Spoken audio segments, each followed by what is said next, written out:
They burst through the door like they owned the place, expecting the customers huddled in the corners to tremble and flee.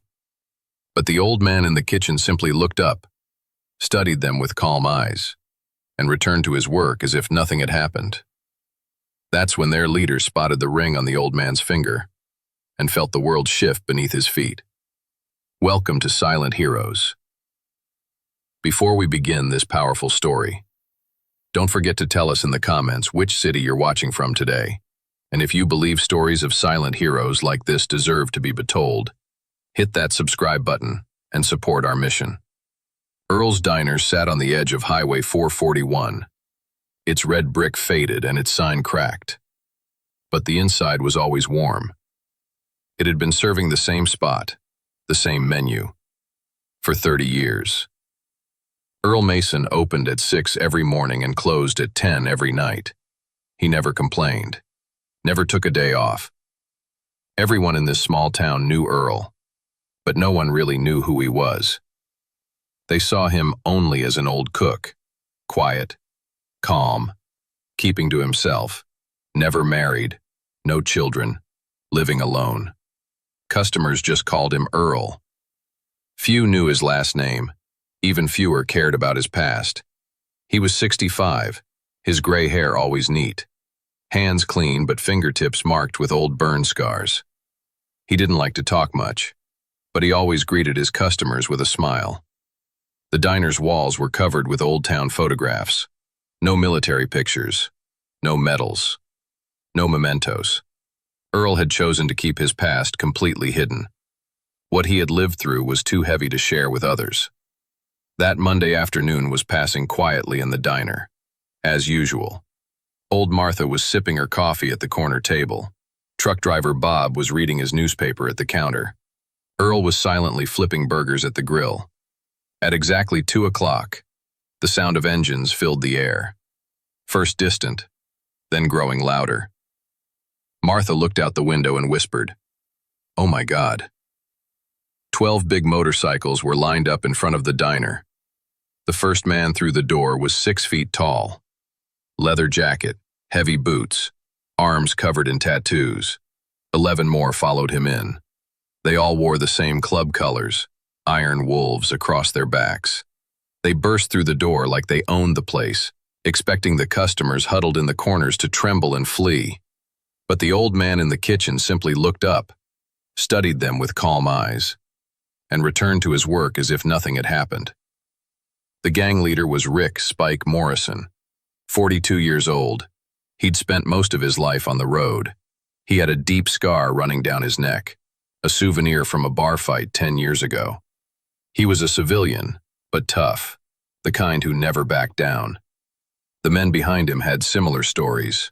They were all fighters, men who'd learned the rules of the street. The Iron Wolves consisted of 12 members. None had military backgrounds. Most came from petty crimes, fights, life's hardships. But they had a strong bond between them. They saw each other as family. Their youngest member, little Mike Williams, was 24 and had lost his brother Marcus 3 years ago. Marcus had been killed in Afghanistan while serving with the Marines. Mike never shared this pain with anyone. He only felt good when he was with the gang. Spike sat down at a table and raised his voice. "Can we get some food here?" he asked. But his tone carried more command than respect. Earl looked up and said, "Sure, what would you like?" His voice was calm, no trembling, no fear. Spike was surprised. In small towns, people usually feared them, especially when 12 bikers showed up at once. 12 burgers, fries, coffee too. And hurry it up, old man," Spike ordered, emphasizing the last words. Earl just nodded and got to work. But the gang was already getting impatient. Mad Dog Dave shouted from the table, "Hey, Grandpa, you working in slow motion? We'd like to eat today." The others in the gang laughed. "Maybe it's time to retire," someone else added. Earl didn't respond. His hands continued working at the same calm pace. He used the knife professionally, controlled the grill, prepared everything on time. But the gang was getting more aggressive. "What is this? Are you working in slow motion?" yelled Wild Pete Peterson. "At this rate, we'll be here until midnight." Spike laughed. I think the old man can't do his job anymore. Maybe it's time to find a new profession. Martha was sitting nervously at her corner table. Bob had put down his newspaper and was watching anxiously. The atmosphere in the diner was getting tense. As Earl flipped the burgers, his ring caught the light. Gold-colored, with an eagle figure on it. Letters around the edge, a Marine Corps ring. But no one had noticed it yet. Tommy Rodriguez got up from the table and approached the counter. "Hey, old man," he said rudely. "If you keep working at this pace, we'll have to set up camp here." Earl looked at him but said nothing. He just continued with his work. "Maybe he can't hear." Rodriguez laughed. "Did we get Grandpa's attention?" he shouted. The gang burst into laughter again. Earl's expression didn't change. He seemed used to this kind of behavior. Spike stood up. "Come on, man. He's acting like he's doing us a favor, like this is some five-star restaurant." "Yeah," said Mad Dog Dave. "Having to work at his age is just pathetic." Earl began putting the burgers on plates.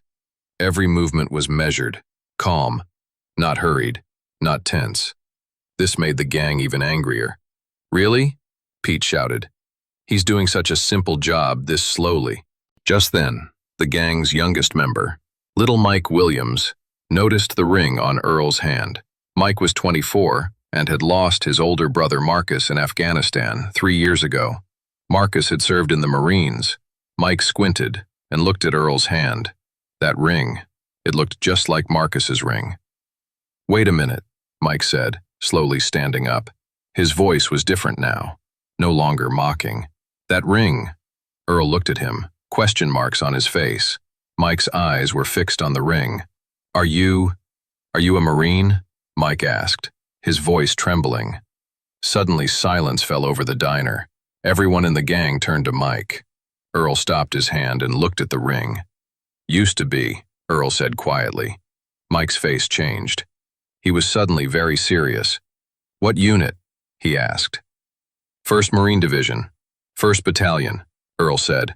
Mike's breath caught. "My brother was a Marine too," he said.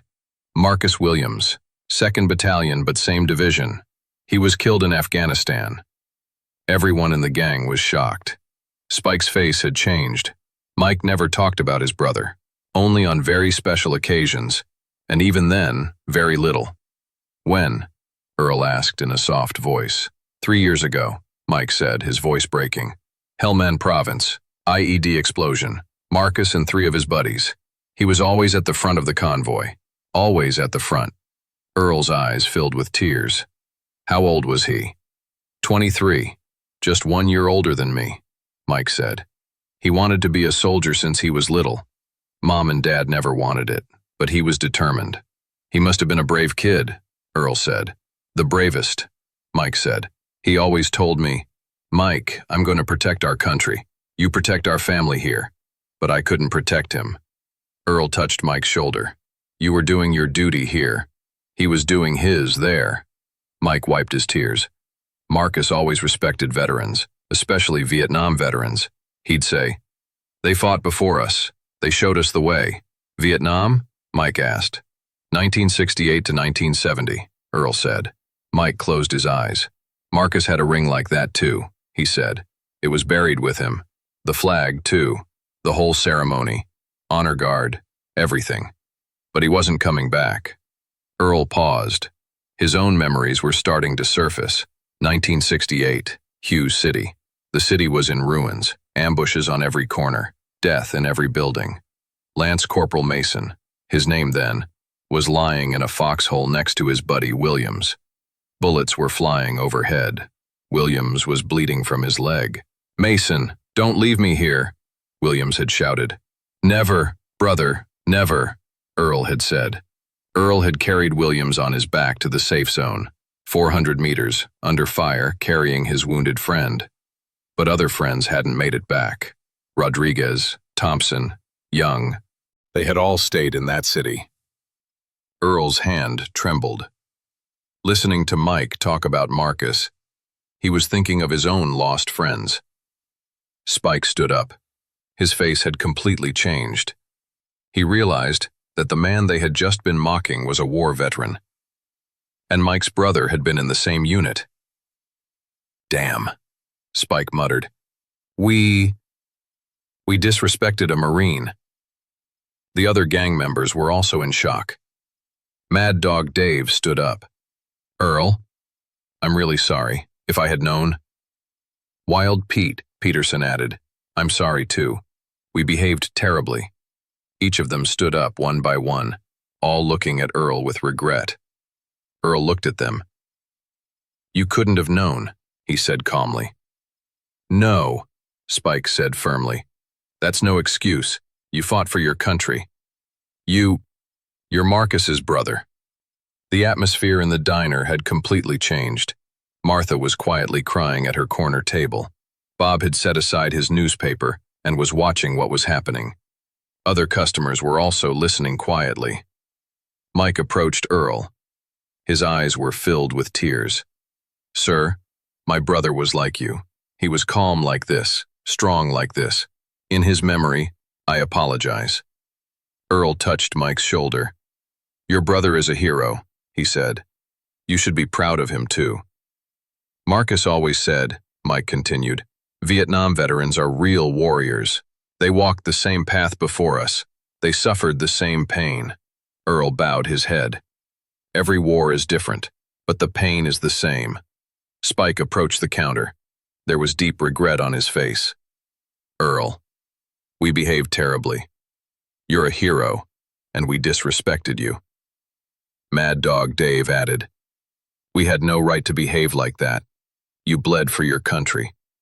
It's in the past, Earl said. No, it's not, Spike said. Mike's brother was like you, and we acted like we disrespected him. The gang members each came forward to apologize, showing their genuine regret. Mike took out his photograph. He showed Earl a picture of Marcus in his military uniform. This is my brother. He was brave like you too. Earl looked at the photo. A young man, proud posture, determination in his eyes. He was a good-looking young man. How old was he? 23, Mike said. IED explosion, along with 3 of his friends. Earl bowed his head. I'm sorry.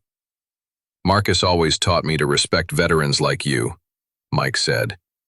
He would bring me books about the Vietnam War. He'd say, Look, Mike, these men are real heroes. Earl looked at the photo again. He reminds me of myself, he said. The same determined look. Really? Mike asked. Yes. I used to look like that when I was 23. Young, determined, fearless. Then war changed me.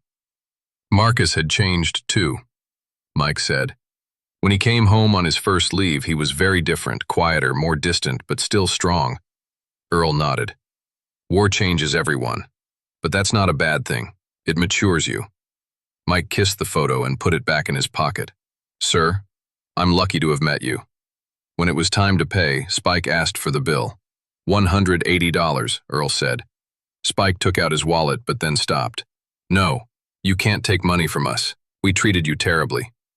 It's business, Earl said. I need the money. Earl, Mike said. My brother always said we owe veterans. This is our debt. Mad Dog Dave stepped forward. Mike's right. This is our debt. Spike turned to the table. Guys, everyone take out $20 from their pockets. We're supporting this man. Everyone in the gang willingly contributed. This time it was respect money. Total is $400. This is yours, Earl, Spike said. Too much, Earl said. No, too little, Mike said. If my brother were here, he would give more. Earl took the money, his eyes filled with tears. Thank you. The gang members each shook hands with Earl, showing their respect and regret. As the gang was getting ready to leave, Spike turned one last time. Earl will come regularly now, and will tell everyone else. This diner is sacred to us now. Earl smiled. You're always welcome. Mike stopped at the door. Sir, can I ask you a question? Sure, Earl said. When I meet Marcus, can I tell him about you? Earl looked into Mike's eyes. Tell him his brother was a man worthy of him, and I'm proud of him. Mike couldn't hold back his tears. He bowed his head and left. The following days were different. First, Spike came alone. He sat quietly, drank coffee. "Earl," he said, "I've been thinking since last night. We treated you very badly. It's over," Earl said. "No, it's not over," Spike said. "I'm 42 years old. I need to grow up now." From that day on, the Iron Wolves gang started coming every day, but they were different now. They would come quietly, behave respectfully, and chat with Earl. Mike would bring a new photo of Marcus every time he came. Earl would tell him stories about Vietnam. 2 generations of warriors had formed a bond through their losses. That night, as Earl went home, he felt different. After years, he had seen real respect, and he had formed a bond with Marcus, young Mike's brother. At home, in his solitude, he took out his old photographs, memories from Vietnam. Williams, Rodriguez, Thompson, all young, all hopeful, all never returned. "Maybe it's time to tell the story," he muttered to himself. The next morning, when Earl opened the diner, there was a sign hanging on the door. "This diner is operated by Marine veteran Earl Mason. All veterans and their families are always welcome here." Below it was a small note. "In memory of Marcus Williams, Iron Wolves MC." Earl read the sign and smiled. Finally, everyone knew who he was. A week passed. The Iron Wolves gang continued coming every day. They were respectful now, quiet. Mike would have long conversations with Earl. Spike had changed too. He was now a polite, respectful man. The townspeople also began to change. Earl's story had spread. People looked at him with different eyes, showing respect. When a local journalist wanted to interview Earl, Mike intervened. "Sir, maybe if you tell your story, the stories of other martyrs like Marcus will be remembered too." Earl thought about it. "Maybe you're right." When the interview was published, Earl's diner had become famous. Other veterans started coming. Iraq veterans, Afghanistan veterans, even a few more Vietnam veterans. The diner was no longer just a place to eat. It had become a meeting place for veterans, a place where stories were shared and memories were kept alive. Mike continued coming every day. Earl would ask him questions about Marcus, and he would ask Earl about Vietnam. 2 generations of warriors were healing by sharing their pain. "Sir," Mike said one day, "my brother's birthday is coming up. I want to do something special for him." "What are you thinking?" Earl asked. "A memorial, here, in the diner, for all our martyrs." Earl smiled. "Good idea." Over the weekend, the Iron Wolves gang, townspeople, and veterans came together. A small memorial was hung on the diner wall. It had Marcus Williams's photo and "For all our martyrs" written on it. Mike stood in front of the memorial. "Marcus, we didn't forget you," he whispered. Earl came beside him. "We didn't forget any of you." One evening, Spike approached Earl. "Earl, I want to tell you something," he said. "What is it?" Earl asked. "This diner. It has become very important to us. We feel at home here," Spike said. Earl smiled. "I feel the same way," he said. "You're our hero. You know that, right?" Spike asked. Earl shook his head. "No, I just did my duty," he said. "That's why you're a hero. You never bragged. You never put yourself forward. You just lived quietly," Spike said. Earl's eyes filled with tears. For years, no one had understood his worth. Now a group of motorcycle gang members recognized him for his heroism. "Thank you," he said quietly. Spike stood up. "No, Earl, we're the ones thanking you," he said. Months passed. The Iron Wolves gang had completely changed, no longer causing trouble but helping the small town. Mike finished high school and decided to join the Marines. "I want to follow Marcus's path," he told Earl. Earl hugged Mike and gave him his own Vietnam ring. "Carry it in Marcus's memory," Earl said. Mike took the ring, unable to hold back his tears. Sometimes the greatest disrespect turns into the most beautiful displays of respect. Sometimes a ring, a memory, a lost brother changes people. Earl Mason had served his country for 32 years, but he received real respect from a young man carrying the pain of a martyred brother. Earl's story doesn't end here. He's no longer just a cook, but a mentor keeping Marcus's memory alive. a guide who changed lives through quiet heroism. So tell us, have you ever experienced such a moment? Share with us in the comments, because these stories deserve to be told. And if this story touched you, don't forget to subscribe and share, because real heroes and their memories don't deserve to be forgotten.